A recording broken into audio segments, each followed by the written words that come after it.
অসুস্থ হলে তাড়াতাড়ি নিয়ে যাবে হাসপাতালে, কিন্তু সেরে গেলে বলবে উপরওয়ালার দেওয়া অসুস্থ হয়েছে। আর তুমি এটা ওদেরকে বোঝাতে যাও, তখনই শুরু হয়ে যাবে কোবাক। একটা জিনিস লক্ষ্য করেছেন রবিদা, বাংলাদেশের 95% মানুষই তারা ধর্মকর্ম মানে না এবং ধর্মকর্ম করেও না। কিন্তু ধর্মের বিপক্ষে কোনো মতবাদ শুনলে তারা তেড়ে আসে। কতটা সাম্প্রদায়িক তারা, চিন্তা করে দেখেন একবার। ঠিকই বলছেন, কে নাস্তিক কে আস্তিক তাতে কি বা আসে যায়?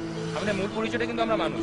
বিশেষ করে আপনার ওই লেখাটা যেখানে আমাদের সমাজ মেয়েদেরকে লাজুক, কোমল, মঙ্গলা, সতী নামক কোকনে বন্দি করে রেখেছে আমাদের সমাজের মেয়েদেরকে, এবং যাতে মেয়েরা তাদের সমান অধিকার না পায়। তো এই লেখাটা আমার অনেক ভালো লেগেছে।